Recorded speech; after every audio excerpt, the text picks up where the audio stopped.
I am a publisher, writer, editor, daughter, sister, auntie, dog mom, and many other things, including currently a cancer patient. But I am not a doctor or medical professional of any sort. What you are about to watch is an episode of my journey through cancer. I'm sharing my adventure with you in hopes that you'll find something here that's comforting and maybe even inspiring. This video is not intended to provide any sort of diagnosis or treatment plan. Please go talk with your doctor for professional medical advice. This is the 9th straight day I have spent asleep in bed. Not napping, not sleeping, not recovering the energy that cancer treatments has sapped.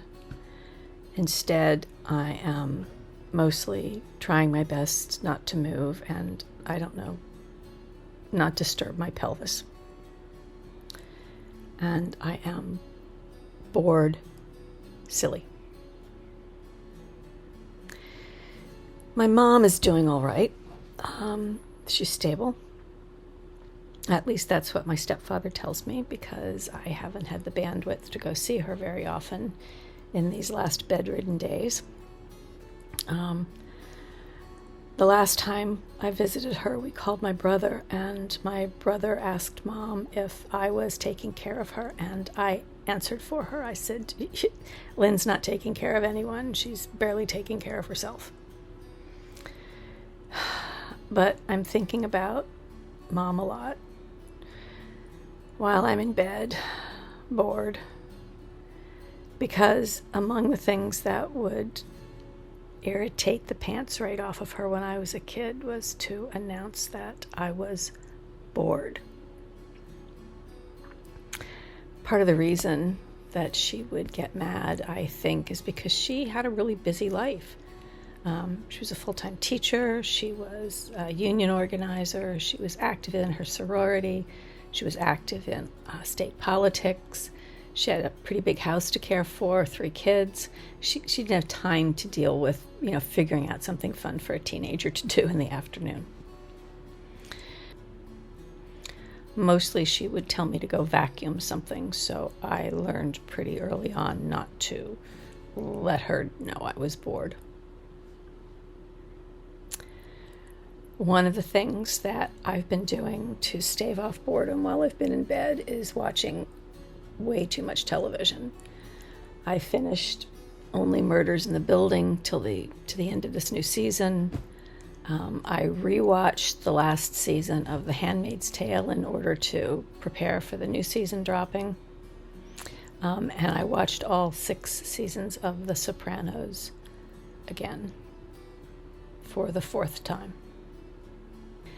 Then I turned to YouTube. Bernadette Banner and Claire Saffitz and Stephanie Jarvis, and there's a whole lot there to distract a person. Also, at least among the women that I've just named, there's a whole lot there to entertain and educate too, so not disparaging my favorite YouTubers at all.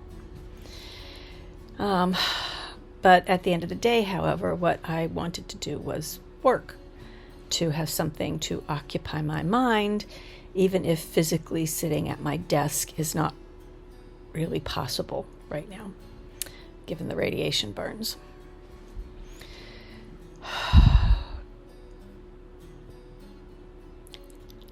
I had this feeling of real urgency that I wanted to do something productive, and I felt this way even though, I'm still getting over chemo brain, and concentrating is difficult. In short, I guess I was totally bored with being bored. That was when I stumbled on Genevieve Bell's TED Talk about the value of being bored. It's linked below. She talks about how unplugging from our devices and giving our minds free rein to engage with something beyond a screen can allow our brains to refresh and reset. And so I unplugged purposefully. I did some breathing exercises. to try to let go of the feeling of urgency about having something to occupy my mind and settle myself into a more meditative state. I do know how to meditate. I've actually practiced meditation in the past, and I found it to be relaxing and cleansing.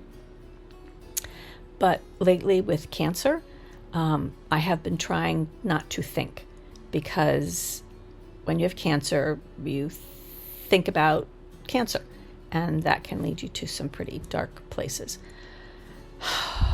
So more precisely, what I hoped to do was to get myself to a place of being in a prelude to meditation. But what I remembered in this attempt was something else my mom used to tell me, and that was to take time to daydream. For her, being bored was an irritant, but daydreaming was a way to relax and unlock your brain and stimulate creativity. And, I told my mother that I wanted to be a writer, that I was going to work with books when I grew up at a very early age. So she was all about stimulating the creativity. Today, instead of curling up in my usual ball and thinking about how much I hurt and how frustrated I was that I couldn't concentrate, and instead of trying to actually actively meditate, I let myself daydream. And I outlined an entire novel in my head. Instead of focusing on my discomfort, I wove a plot. And I followed the characters as they came to life, and I watched them as they navigated the twists and turns I set up around them. And it was thrilling. And it's a pretty good story. Now, will I ever write this book? Maybe. Maybe not. But for those few hours, I forgot about being in discomfort. And I wasn't bored. At all. If you liked this video, don't forget to give it a like, subscribe, and ring the bell. Also, don't forget to call your senators and your congresspeople to demand universal health care, and most importantly, don't forget to vote.